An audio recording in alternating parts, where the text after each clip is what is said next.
Hello. Today I would love to talk to you about a little bit about my trip to Thailand. I had planned a trip to go with a group of people, and I did go with these people for a whole month in Malaysia, but then I was supposed to go to Bali with them, and there was just something that was just kind of eating at me to try something solo. So I actually jumped on that opportunity. I got the courage and the inner strength, and it's very windy out here, by the way. Anyways, um, so I booked the flight, got on the plane, landed in Thailand at sunset, and it was such an absolute amazing feeling. I was riding in a little tuk-tuk. If you're not familiar with that, it's like a motorbike with a side on it, so you can get a ride. And he drove me to my hotel that I had booked online, and I didn't have a clue what this hotel was going to look like. And I got there, and it was stunning, and I was so excited and so in awe. And when I woke up the next morning, I actually felt like it wasn't really Thailand that I was in awe of. It was actually myself. I was really proud of myself for doing this. And another reason that I chose Thailand is because a good friend, very good friend of mine, had just been in Thailand, and she had done an ayahuasca ceremony. And there was this calling, this voice that kept saying, you know, what's that? What would that be like? What would it feel like? How would you be in that? Is it, something that I wanted to do? And it just kept calling me. So I thought, you know what? I'm here. I'm going to book this 17 days at this retreat center, which was almost 2 weeks before the ceremony. And I got there, and I had so much time to just be with myself and to be quiet and to do meditations and journaling, which I never did. And it was so good and healing. And I went for walks, and I spent the whole time for the first probably 10 days by myself. And then there was a kirtan singing lesson thing for a couple of days, which I joined, and I absolutely loved that, which also really helped me get more strength and more courage. Singing in front of people and working with my voice is something I always wanted to do. And so that was really good. And then the two people that led the ayahuasca were actually in that as well. So I got to know them sort of on a personal level before the ceremony started, which I also loved. And I got to lead a dance class with them. So they got to see what I was like and my energy and my talents, I guess to say. So it was all just kind of working up and leading to this beautiful connection. And so I felt, okay, I'm ready to do this. And when you start the ceremony, you have to, well, you don't have to, but it's really good to set an intention of what you want out of it. So I had this thing on my phone, and I was like, I don't know what I want. So I had all these paragraphs, laid out. I was going to read it in front of the group of what I wanted to do. And then when it came to my turn, the words, I said, I'm not going to go on my phone. I'm just going to come and give you what's straight in my heart. And it was, I would love to purge my body pain, which I have a lot of body pain. I know I put my emotions down, deep down. I'm going to lose you. And purge the pain and reveal my purpose. So the first night we lay there, and we take the medicine, and they say, you should keep it in you for 40 minutes, at least 40 minutes, for the medicine to work. So, I timed it out. I'm a very mathy person, so I actually timed it exactly 40 minutes in my head. I counted to 40 minutes. And I just said, no, I'm not gonna puke. I'm gonna keep it all in my body. I'm gonna keep this medicine in my body.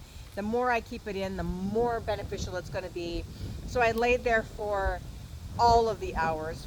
We started at 7, and I think that ended at 1. And I laid there with my pain. And there was points in that evening. I had a few little visions, a few little things that were kind of trickling in a little bit, but I was like, no, get back in your body, deal with the pain. So I'm laying there, and the pain was so excruciating that I was just, I was beside myself of what to do. It was unbelievable. So the night ended. I got myself to the bathroom. I did puke. I did go to the bathroom. It was a release at the end. I went to bed, and I was thinking to myself, there's no way I can do this for a second night. There was 2 nights of ayahuasca. And so I was wanting to talk to the shaman about it. I was really worried that I wouldn't be able to handle that much pain again. And then I had this thought of purging the pain. Purging equals puking. So I actually thought, wow, I was so deep in it, so concentrated on making it in my body, and I was really not even seeing what was right in front of me. Purging meant puking. I needed to release. I needed to let go. So I was like, oh. So the second night we did some breath work, which I have had a few things, amazing things happen there. So amazing that I actually didn't even need the ayahuasca the second night. But I thought to myself, second night, my intention is going to be learn to let go. Learn to let go. So again, made it 40 minutes. Took the drink at 7 o'clock, made it 40 minutes. And right as soon as 40 minutes hit, I'm sitting up in front of, we all had buckets because almost everyone pukes. And exactly when it hit 40 minutes, I said, I let go. And I just vomited so violently for a few minutes. And then I felt this sense of ease, and I just put the bucket aside and I laid down, and I felt this softness and this ease in my body that I have not felt in so long. And I was laying there and I was letting the blankets and the pillows support me, and it was just so beautiful and so calming that I didn't even need visions. I didn't even need anything else to happen. I just wanted the ease, and I was sinking into it and loving it. You know, I heard a lot of people suffering and puking and screaming and crying, and some people singing and dancing, but most people were really in their suffering.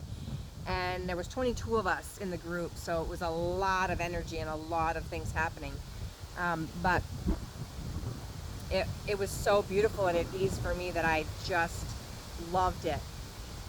So then the third night was a cacao ceremony, which was just, you know, the chocolate and the singing and the dancing, and it was such a beautiful night for me because I've done cacao before, and I just knew it was going to be like a day off and a day of celebration. So I just allowed it to be beautiful and easy and let my body kind of heal and be, you know, with itself.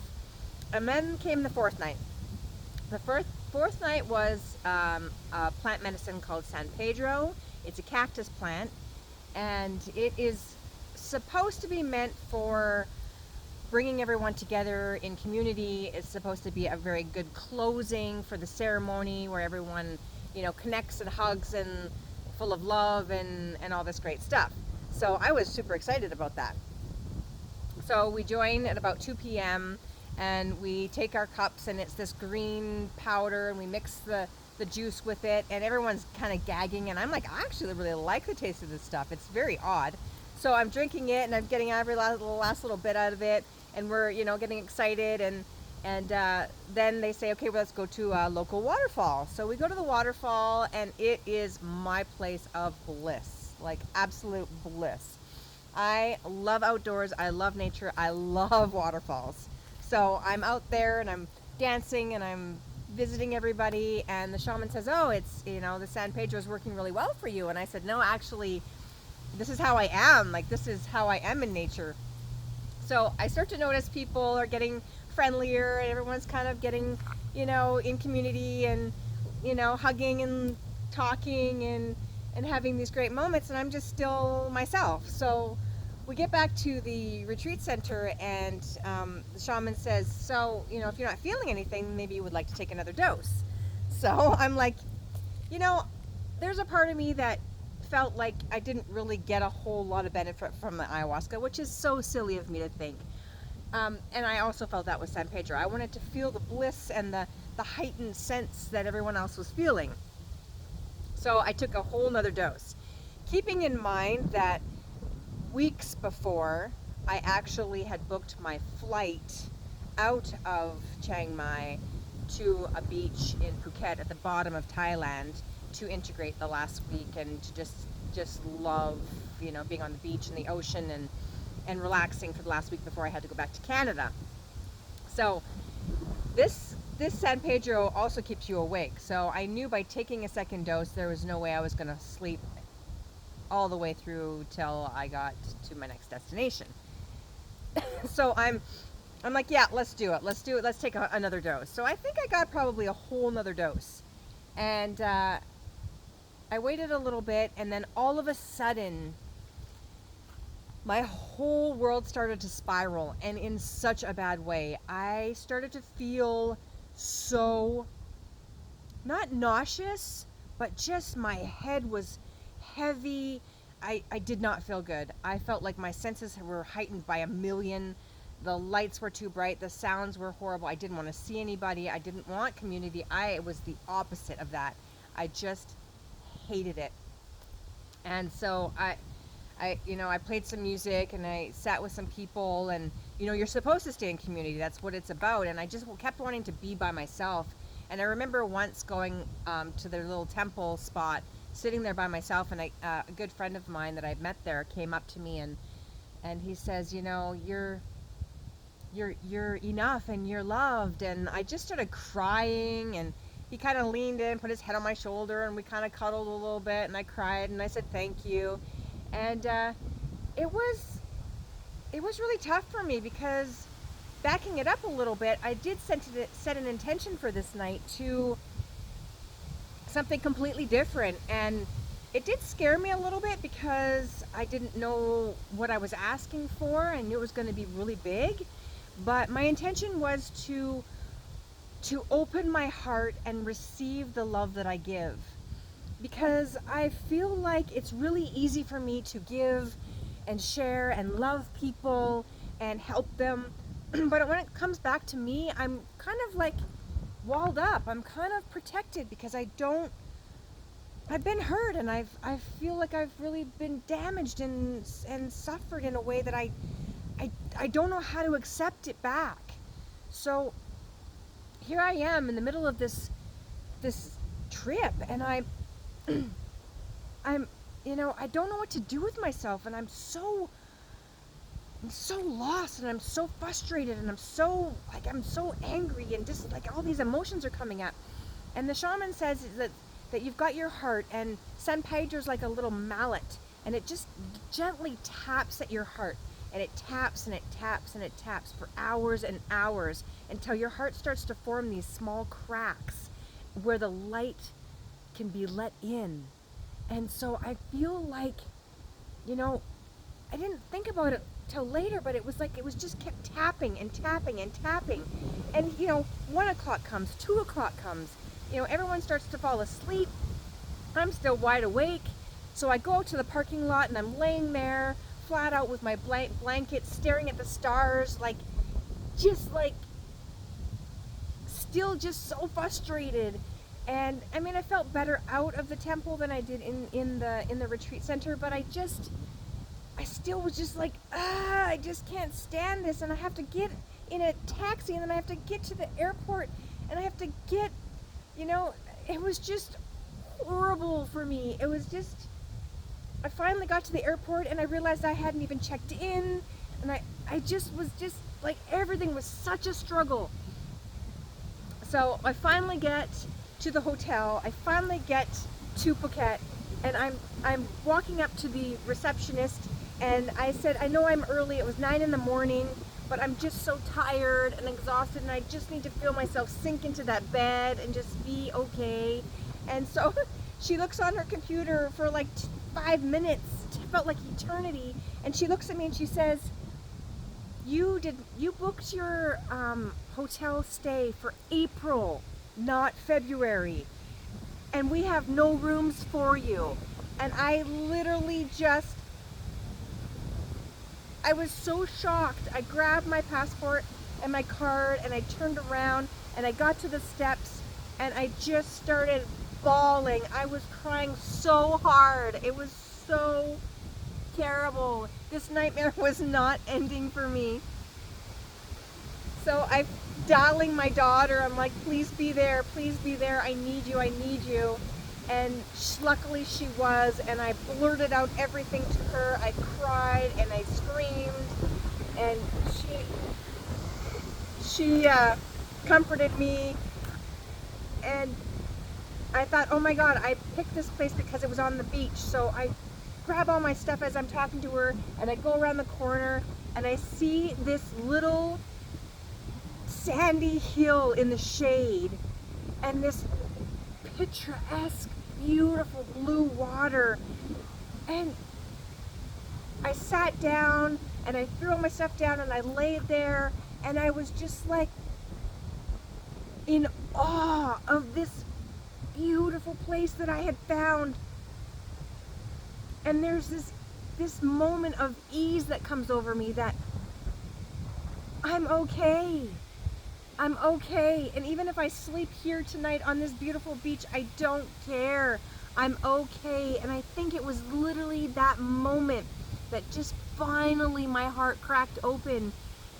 17 hours later, it took 17 hours for that heart of mine, that stubborn, broken, scared heart, to crack open. And so I got off the phone with my daughter and I went barefoot down the beach to this other place that I'd found, and it was like a little hut. My room was a little hut with a mattress and some mesh over the mattress for bugs, and it was perfection. It was absolutely the best place I could have asked for. And I stayed there for a week and I loved it, and I had friends come from Chiang Mai and join me, and we danced and we sang, and we spent so much time floating in the water, the beautiful ocean that was there. And every moment from there has been me practicing keeping my heart open and allowing the love in. And I have been gifted so many things and so many little reminders that it is actually happening, and I am doing it. I'm letting people in, and it feels amazing. Let me tell you, I invite you all to stop, even if it's just a teeny little bit, to find that moment where you can let people love you. Let people in your heart, because that is where the magic is. That is where it all is. And I'm finding it, and I'm loving it, and I feel so grateful to share it with anyone who wants to see and be in this journey with me of self-love, but then also love from others. And you know, today is cold and it's windy and it's not optimal for my body, you know, as my toes are freezing standing here, but I just am letting the moment love me, and I'm gonna go dance tonight and be in community and let people in. So there's my story of opening my heart, and I'm gonna continue to do that. Please, if you feel the call, subscribe, like, comment, and follow this beautiful journey of mine. Until next time, I love you all.